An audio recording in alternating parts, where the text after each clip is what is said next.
first time I'm doing a Bojack Horseman. I got season 6, part 1 review. The next part is going to be reviewed on January 31st and making another additional of 8 episodes. But man, wow, it's intriguing, man. I wanted to say, with Bojack Horseman, the writers did a really great job, man. And displaying the details of him going into rehab. I like how the Maniacs episodes starts out. So as you see, episode 1, he's going to rehab. And for the most part, for those who are fans who was following the series, we know that Bojack Horseman had a lot of inner demons inside him. He was recovering from alcoholism.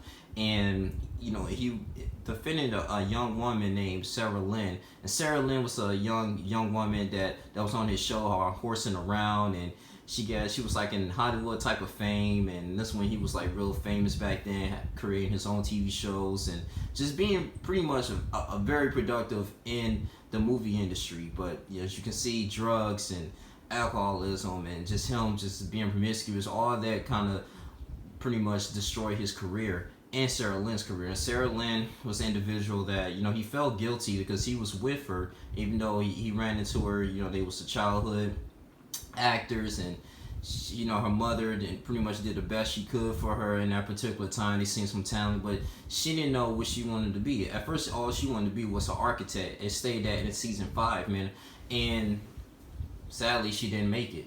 And Bojack, he was just very sad about that because he felt like he was part of her death when she overdosed. And then everybody starting to find out. You have the different detectives, or unless you want to say they so-called TMZ is going in trying to investigate like what happened to Sarah Lynn, like who gave her the drugs, who was a huge influence on her. But I just like how it went to detail of him was going to rehab, and he's really making some type of progress. Diane is still there. Diane, just pretty much trying to get her career started, man.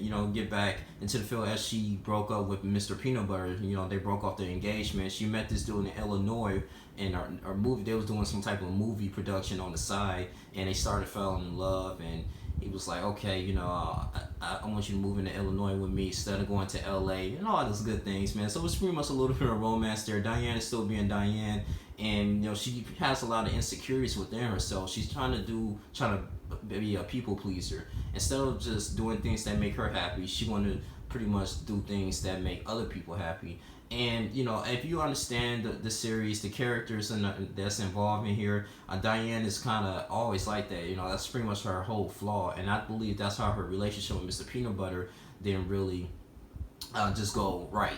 It then just went sour.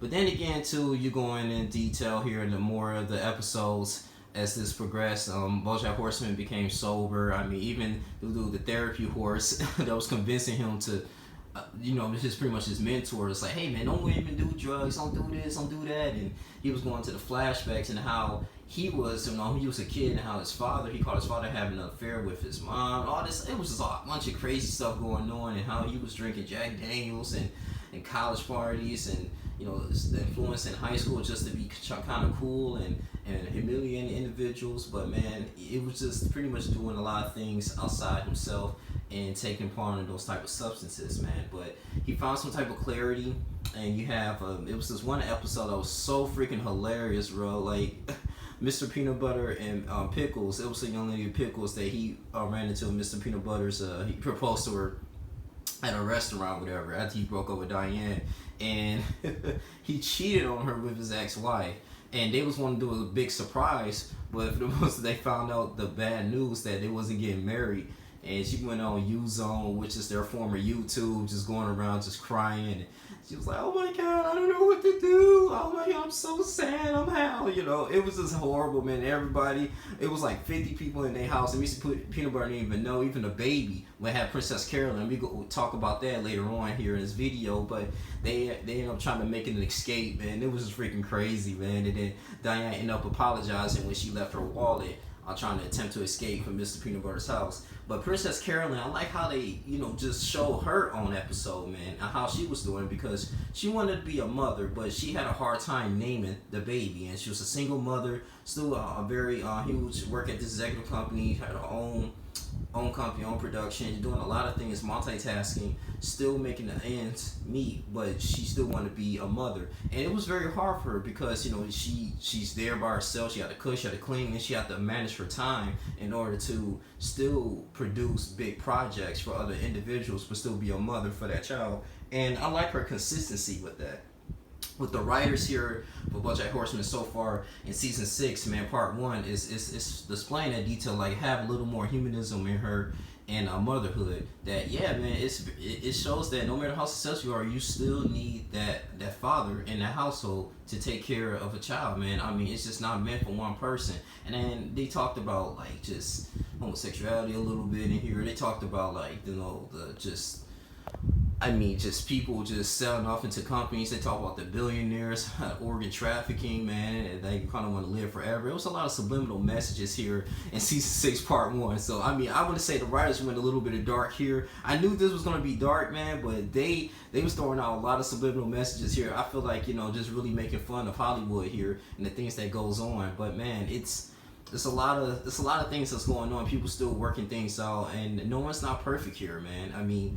People still trying to make that money, still making ends meet, trying to find love, but it's just like, they know that this dark place they're going to in LA is really not giving no satisfaction. And man, it was just crazy, but it's just pretty much taken to a whole new adventure of these characters, man. I'm really starting to like it, man. I'm very excited for part 2. I can't wait for part 2, man, here. And as you see on my screen, Bojack Horseman is emotionally supporting this young woman here. She was pretty much recovered from alcoholism as well, but she's not taking responsibility for her problems, and she's blaming the things that she went through in her past and her childhood, and how she felt like her dad abandoned her. So she's trying to use that to justify why she's still out here drinking and not taking ownership in her life. Man, this is real deep. I want to say, man, if you into like this, man, you gotta get you a Netflix account, man. I like Bojack Horseman. I like a little bit of conspiracies type stuff and something that's a little bit more relatable, man. It really highlights depression, talk about Mr. Peanut Butter and how he was a sad dog, and now his whole team is turning against him because he ended up, they found out that he confessed and that he cheated on his fiance with his ex-wife. And people were saying, oh man, how you treat a woman like this that gave her all to you, man. It's just really crazy, man. But I like it, and this is something that's really good, man. I don't think it's nothing like The Simpsons or The Family Guy. It doesn't have longevity, so I think, yeah, season 6 is going to be the last season here, and I think they should wrap it up with the last one, which it will be the last one. And man, I would love to see like more seasons, man. But like I said, it can be kind of mundane after a while. Everyone has their own story. It has to like wrap somehow, man. It's not like Family Guy that has to repeat it for sets. They can just do, man. And just a bunch of parody things. This is something like a concrete story that leads to people's everyday lives, man, on a day-to-day basis. Only so much you can do. But so far, I gotta say, good review, man. This is good. This is good so far. So part 2 is coming on January 31st in 2020. I'm excited for that, man. But yeah, shouts out to this, man. It's the writers on here. I really enjoyed it. I don't think anything I really left off of, but people, it's still some people there, man. Bojack still, I want to say that he's still taking more responsibility for himself. He actually realizing what he went through, but it goes deep into his past and how he accidentally left some vodka drink, man, and Sarah Lynn was like 10 years old consuming it. And I think that was her first taste of alcohol, and it kind of scarred her for life, man. She already couldn't really make too much decisions based on her career, because when you like a childhood actor, he was like 10 years old. That's like 40, man. That's like an adult pretty much in Hollywood years. It was freaking crazy, man. But yeah, that's all I really have to say. I just want to say this is very fantastic, man. Go ahead and check this out, man.